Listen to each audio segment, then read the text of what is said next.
Under life and death circumstances, you very rarely see people pegged out one way or another. Mountain Man Medical has name brand proven trauma medical supplies with a price match guarantee to ensure you get the right gear at the right price. Check them out at get-asp.com/mountainman. The exception to that is probably freeze. You can see some really hard freezes in real life.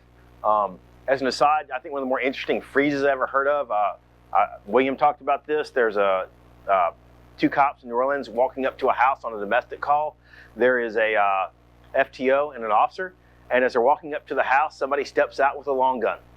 The trainee, just out of the academy and stuff like that, decided it was a really good time to work on her nails. You know, la la la la la la la. I don't like that movie. I'm gonna sit here and do this while the world's going to shit around them, right? I still, in my mind, that is a version of freeze. That is a frank denial of the reality unfolding about me. I don't like this movie. I'm not going to watch it, right? I'd also point out that they exist much along a continuum. Where we start and how we move on this continuum is going to be very personal. It's going to be based on our training, experience, our internal state, okay? If we start out on the rational side of this continuum, it's the continuity of our mental maps that are going to drive everything along this continuum.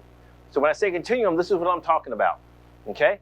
Over here, right, I'm highly emotional, okay? Over here, I'm highly rational. When I'm over here, right, I see the classic limbic responses. Heart rate, blood pressure go up, perception narrows, analysis becomes very difficult, and perception is very widely. That's visual, auditory, tactile, memory, all that stuff goes down. As I slide over to here, effectively the opposite happens. Heart rate and blood pressure go down, perception widens, and some analysis is possible. I would even go so far as to throw some labels on these. If I'm here, I'm in my rational mind, right?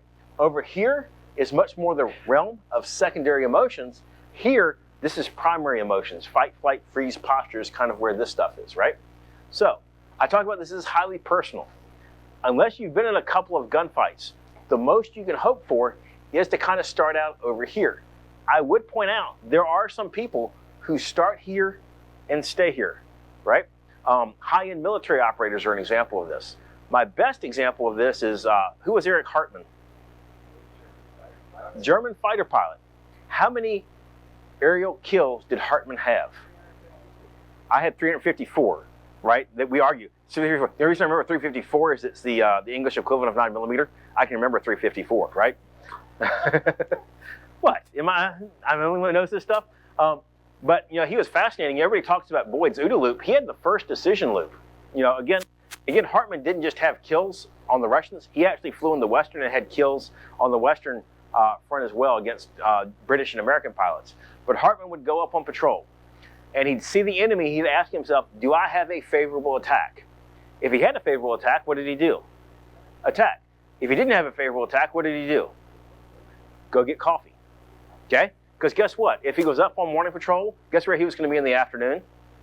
On afternoon patrol, looking for what? Favorable attack, right? So after the first couple of kills, is Hartmann over here?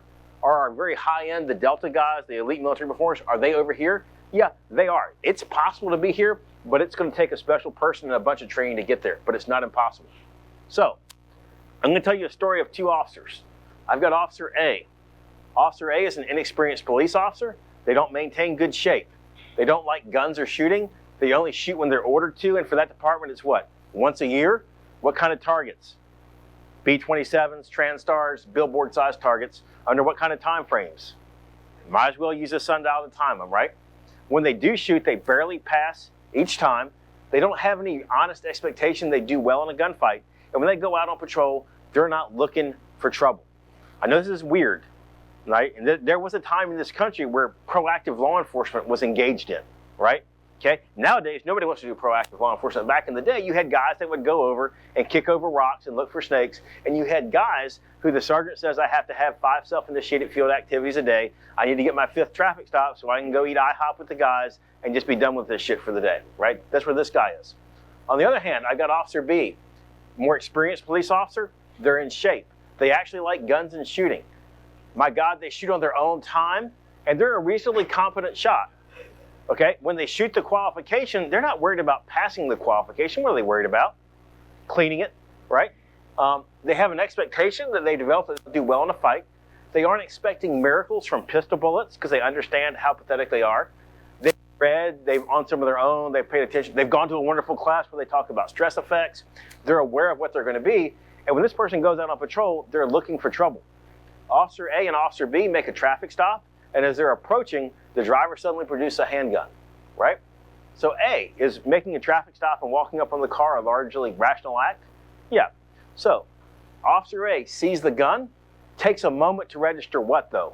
The unexpected, right? I went to go to IHOP, and this is not what I had planned for my day, right? What does that do to fear? Spike it? Time increases it? Are they facing catastrophe? Absolutely. They're going to start to slide toward that emotional side of their mind. Officer B, on the other hand, sees the gun, registers the expected.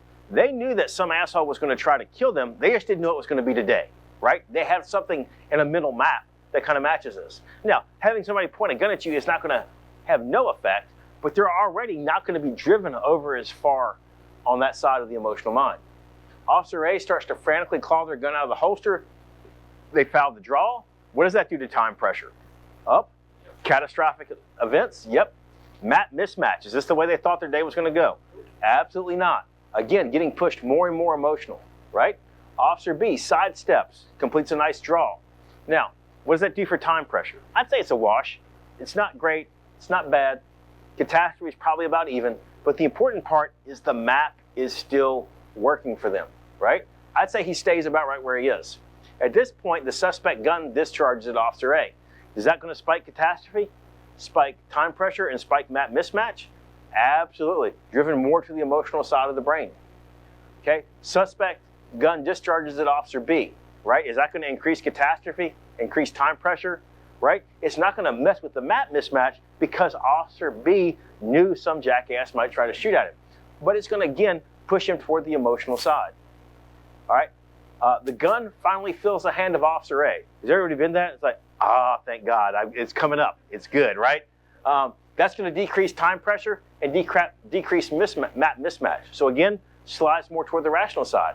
Officer B catches that flash of a front sight, or I guess the dot, since this is 22, right? Is that going to decrease time pressure, decrease catastrophe? And again, we aren't facing map mismatch, right? Everything is unfolding as I expected, kind of thing. Now, the suspect fires again. Is that going to mess with Officer A? Oh yeah. Time pressure, catastrophe, map mismatch, way, way driven over there, right? Officer finally starts firing. Is that going to be a good thing? Decrease the time pressure, decrease the map mismatch? Yeah. It's not going to be the end of the world, right? Now, Officer B recovers that front sight, fires again. What has that done to his mental map of this event? Everything is working as expected, right? He gets to stay more rational. Suspect shoots at Officer A again, actually wounds him. What about getting shot? Is that going to increase fear? Okay. Is that going to increase time pressure, right? Okay. Is that going to increase sense of catastrophe? Absolutely, right? Is everybody familiar with the magic bullet theory? Okay, everybody thinks the magic bullet theory has to do with Kennedy. I got news for you. There is a magic bullet theory in gunfighting, which is somewhere in this magazine is the magic bullet that will stop the fight. What is my job? To get to it as quickly as possible.